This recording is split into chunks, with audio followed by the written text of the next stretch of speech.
Oi, oi galerinha. Então, quero falar com vocês. Quem sabe eu encontro aí uma pessoa muito legal que me dê um conselho, né? São 2 horas. Hoje é dia. Deixa eu ver. Nem sei, só sei que são 12h20 do dia 28 de novembro de 22. Então,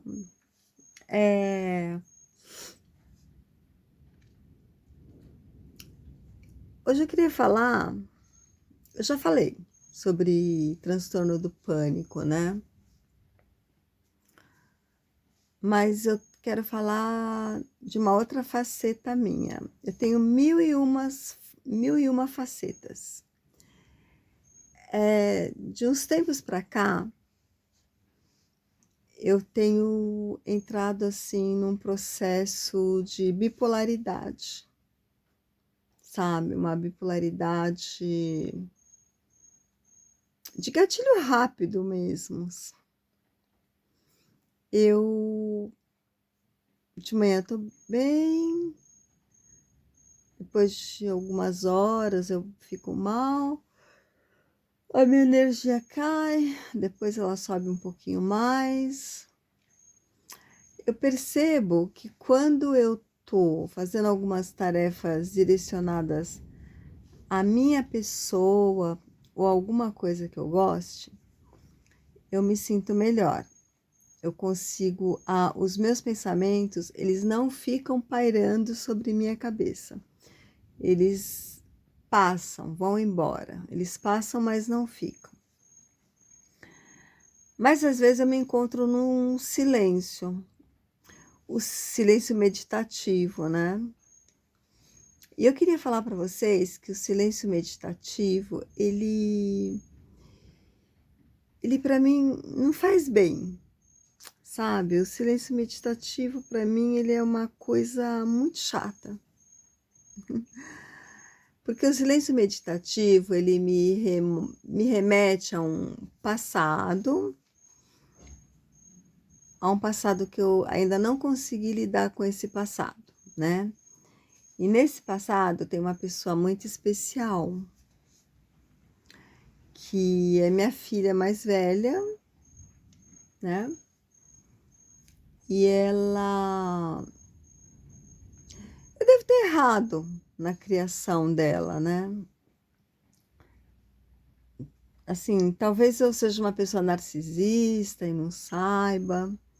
Eu preciso pesquisar muito bem, porque essa questão de narcisista é igual borderline, virou moda, né? Toda mãe é narcisista, toda pessoa é borderline. Psiquiatra preguiçoso tem, o diagnóstico dele é sempre borderline, porque já abrange tudo. Mas eu dei todo o suporte para essa minha filha, para ela ser o que ela é hoje, uma pessoa bem-sucedida, né? Teve problemas psiquiátricos também seríssimos, mas hoje em dia ela é uma pessoa muito bem equilibrada, muito bem de vida, e ela vai se casar em janeiro agora, né?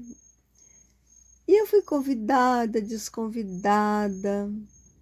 Eu sempre percebi que desde alguns anos, alguns bons anos, eu só percebi agora, no remoto passado, fazendo uma reflexão, que a nossa relação nunca foi uma relação, tirando a parte até os 14 anos, foi uma relação assim maravilhosa, né? De conversarmos, de sairmos, de termos momentos bons, bacana, mas isso foi se perdendo, né? Parte por minha culpa, porque eu trabalhava demais, eu me ausentava demais, Eu era uma pessoa, assim, também muito carente. Às vezes eu era muito introspectiva, dificilmente falava sobre meus problemas, tinha uma agressividade dentro de mim, uma frustração, uma tristeza, uma depressão. Isso acabou influenciando, né? Lógico que influencia.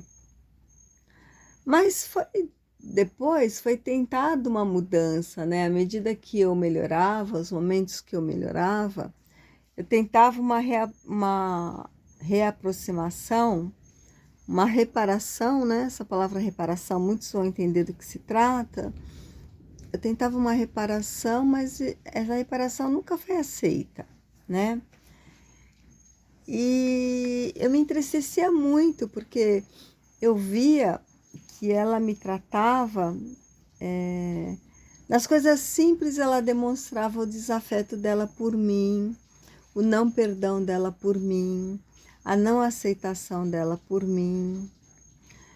Então ela sempre, nos aniversários, o pedaço de bolo nunca era para mim, o abraço partia sempre de mim, o beijo sempre partia de mim, o assunto sempre partia de mim, né? Ou seja, é uma escolha que ela teve em relação à mãe dela, né? Como ela fala assim, não quer nenhuma relação, não quer nenhuma relação afetiva comigo e quer uma distância segura, né? Só que eu quero aqui deixar a minha opinião, o meu sentimento que eu tenho em relação a ela é um sentimento que ela é uma pessoa covarde. Porque quando eu fui fazer a reparação, eu estava disposta a ouvir tudo que ela tinha para me dizer, para eu poder entender realmente naquilo tudo que eu errei. E mesmo que ela não me perdoasse, estava tudo certo. Eu ia seguir a vida. Mas ela veio com clichê, sabe?